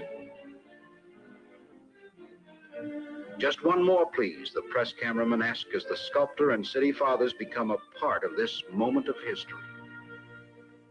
This is perhaps the end of one chapter in the story of the spirit of Detroit, but it is the beginning of another chapter. That part of the story of the statue's deep spiritual significance. The spirit of Detroit gives the ultimate finishing touch to the spiritual emphasis and significance of the symbol wall of the city-county building. For this Vermont marble wall, Mr. Fredericks incorporated two great 10.5-foot seals, one of Wayne County and the other the city of Detroit.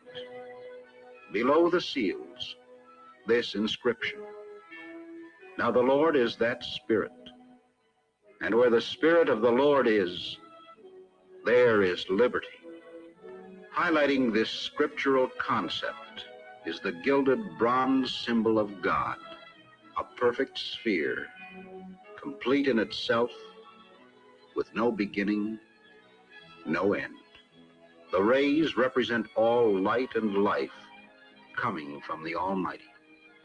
The gilded family group represents the idea that God, through the spirit of man, is evident in the family, the noblest human relationship. This spirit of Detroit will stand for centuries as a monument to the city of Detroit and to Wayne County. And with this great figure to remind its citizens, the true spirit of liberty should long flourish in Detroit.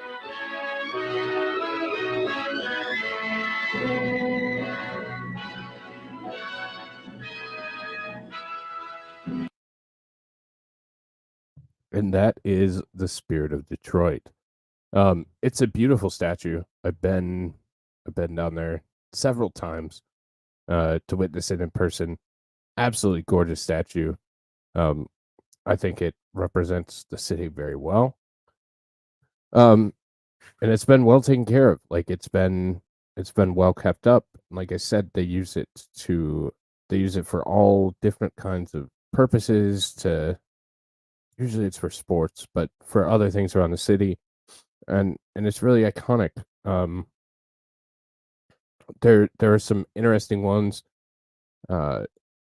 interesting statues and stuff like that downtown. There's the Civil War statue. There's the fist. I think we covered the Sailors Monument before, that kind of stuff. But there's the Joe Louis's fist. It's right down there on Jefferson, and it's actually right across from the fist. So that's the spirit of Detroit, and it's I don't know. I hated myself for a long time because I didn't know what it meant. I've seen it. It's there, and for the longest time, walk by it and I have no idea what it is. Just, but after you figure out what it is, it's a cool place. It's a cool thing, and I'm glad it's still there and hasn't been taken down yet. Because that's always a concern is what's going to be taken down next. But the fact that it was, $60,000 from Norway, made out of bronze and taken across the ocean and brought to Detroit was that's a feat in its own right. So again, just a really cool piece of our history, and yeah, proud that it's here. So that is going to do it for that portion of it.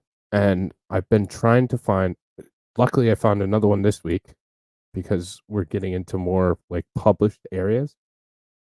So here's just some random footage of Detroit in the 1950s, kind of what the city looked like, what daily life was, and what kind of what to expect. I'm trying to think of what I'm trying to say. I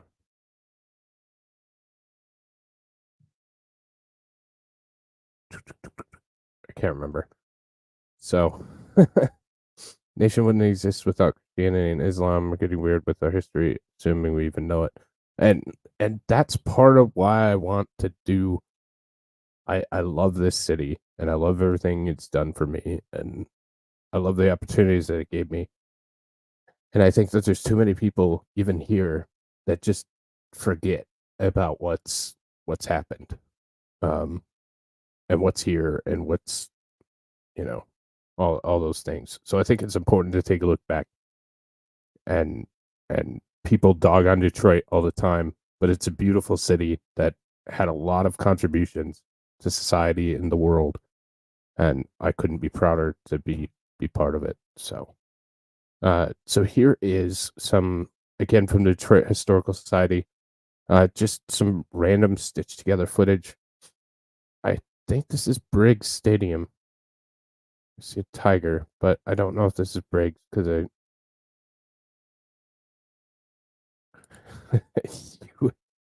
it's right out front of the police station. Well, the city hall building. I think it'd be tough to get a hold of it, honestly. But not completely out of the question. So, but yeah, we'll watch through this. So again, there's no sound. So I'll narrate as much as I can. Linda's excited about the cars. At Campus Martius Park. Well, it's now Campus Martius Park. The rails are for the streetcar line.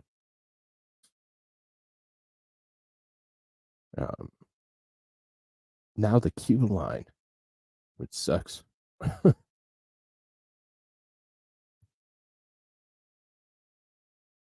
Typical Detroit home.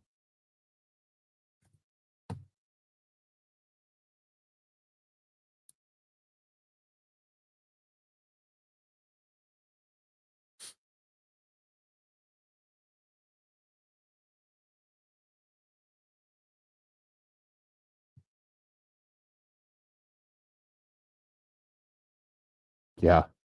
Yeah. No, there's so much difference and so much impact that people have had. So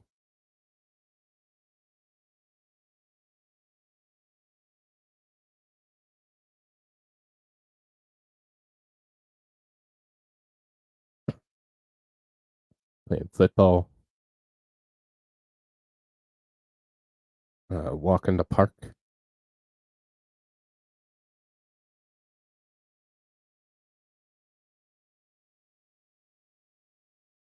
See, there were trees back then in the city.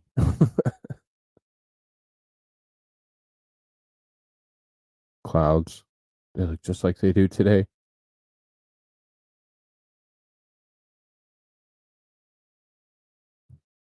You also had to think that this wasn't shot with a cell phone. So you had to want to capture this footage. So, and then you had to want to develop this footage, and then you had to want to preserve this footage. So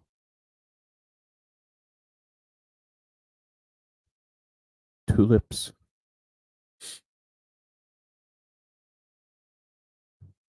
And again, they're going to take out the better parts of things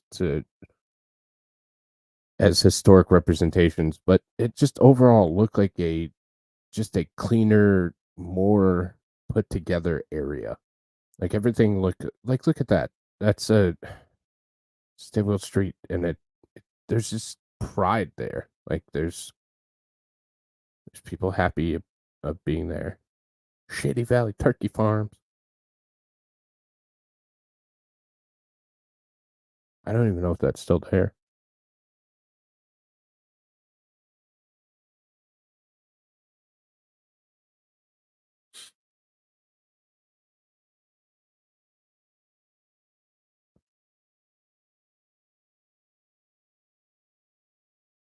Gobble gobble. Kinder, gentler day. Yeah, and I don't know if that's just bias or if that's because obviously I wasn't around back then. So I don't know if that's just bias or if it really was, but it looks like a calmer, just where things weren't as complicated, things weren't as ridiculous. But old enough to remember how green it used to be in those places. Yeah.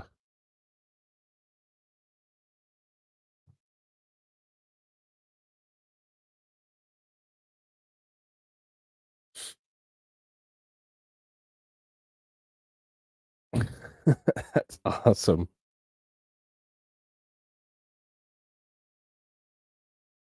Kid just playing with a turkey.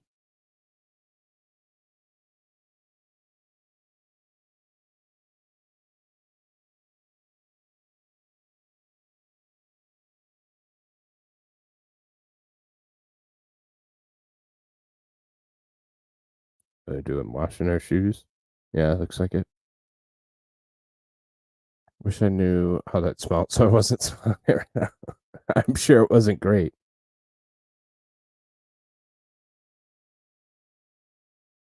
Are they cooking the turkey? Oh no, they're little baby chick turkeys. I don't know what they call baby turkeys, but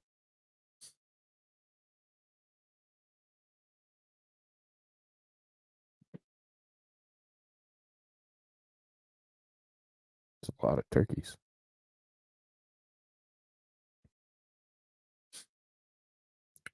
We have some wild turkeys that made it back in when everything was locked down for the good old coof.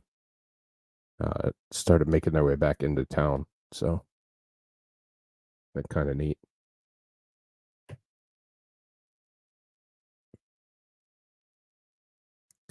I call them baby turkeys. I'm sure they have a name, but we'll go with baby turkeys.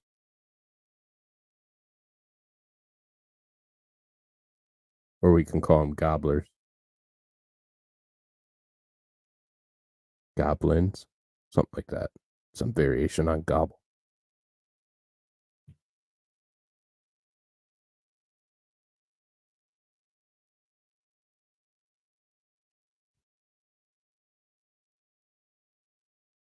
Snow. We have a lot of that here in Michigan.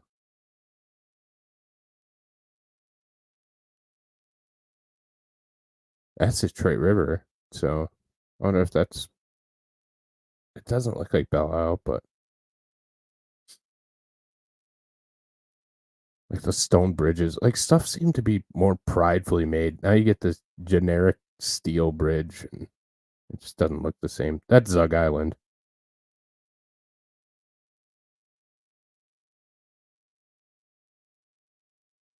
Riding horses to Detroit.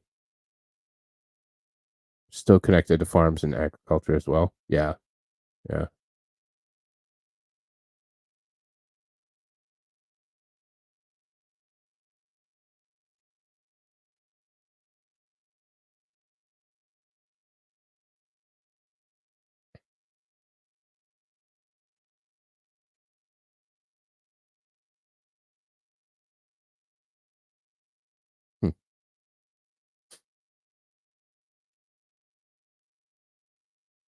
We do have a lot of water here. That's for sure. We have a lot of rivers and lakes. And obviously the big ones. So that's definitely Belle Isle. So that's the monument tower in the middle of Belle Isle. That's the Belle Isle Bridge. So but that's where people went. So it's not surprising that we see a lot of it like, going back through the history because Belle Isle was really important. There's the electric streetcars. That's Briggs Stadium. So that's Tigers, where the Tigers used to play. That's Briggs. It's on Michigan and Trumbull. I was just over there the other day. It's torn down, and they did a bad job. That wiring is a nightmare to me today. Yeah, it probably wasn't terribly safe. But yeah, they just kind of tore down Briggs, and it's not there anymore. So.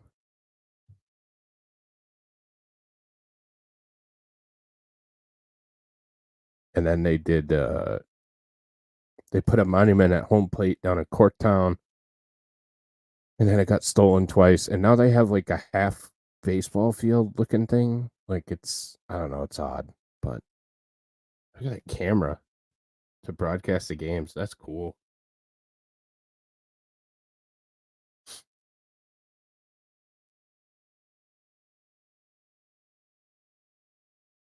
Looks like one of the bars.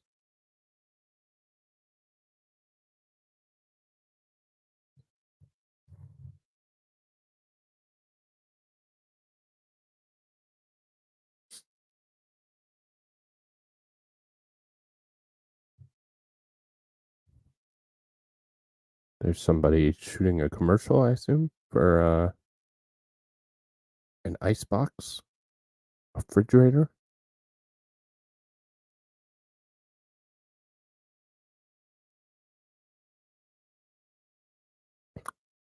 Like we said in previous, they made stoves and stuff like that here. And then you had, of course, General Electric, which is a couple hours south. So, miss the dirtiness of film. Yeah, everything's so crisp and clean, and I don't know. There's just something different about it. Just generally and altogether. So.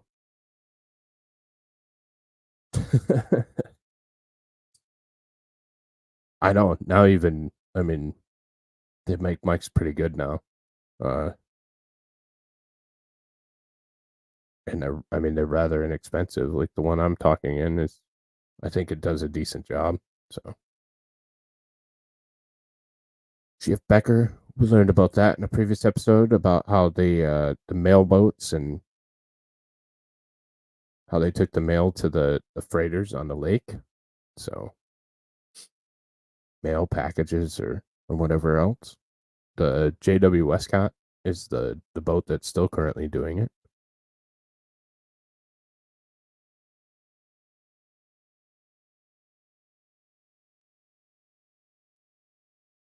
I think people mistakenly think normal people actually talk that way when they didn't.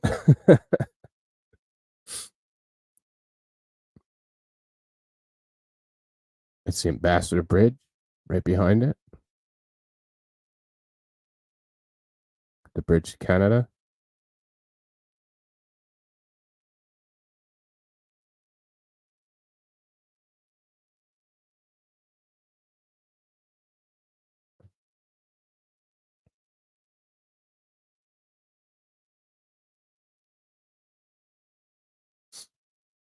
It's like they're taking more mail out to one of the freighters. So they get information that a freighter's passing through the area, and they meet it with supplies, goods, mail, whatever needs to get out there so they don't have to dock or don't have to waste time. They just pull a boat up next to it and throw it on there. So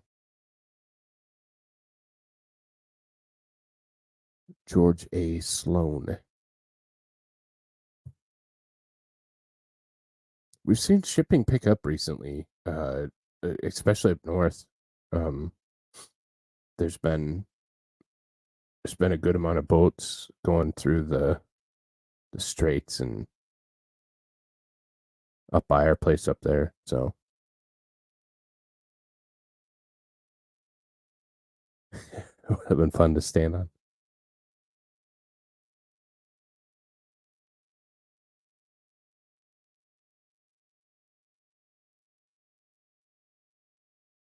Resurgence of Braille up there too.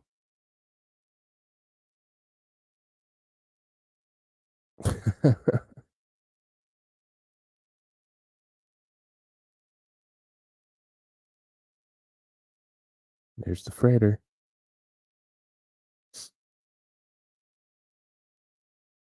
The stick method. That's awesome.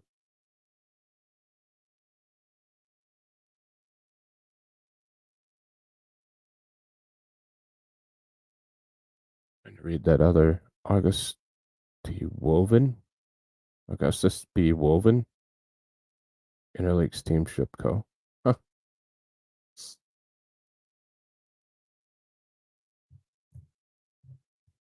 High tech back in the day. Yeah, the stick. The high tech stick. I mean, if it worked, what's the problem, right? Hopefully there wasn't any light bulbs in that bag.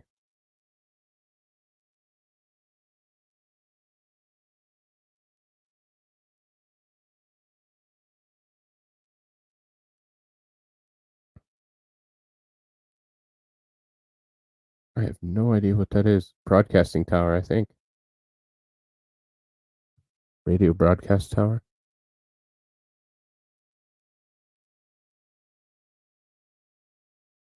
AM radio, maybe?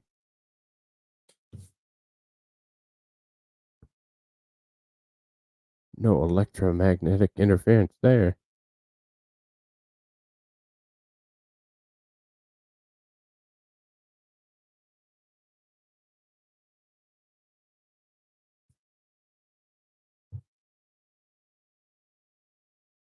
And that is it for today's show. Oops. that is it for today's show. Tomorrow, next week, we're going to get to a very, very iconic and popular record company that was from Detroit. We'll also get into Cobo Hall, which is an awesome place. And we got some other things like the 67 riots and Fisher Freeway. So next week we will go from 1960 to 1969. And yeah, that's it for this week. So thanks as always for watching. And thank you, Aloshard, for the super chat. Appreciate it. And tomorrow will be news, and Friday we'll do something to celebrate. So, yes, moon landing tomorrow. I am one. So, hope everyone has a great night, and we'll see you on the next time. Take care, everybody.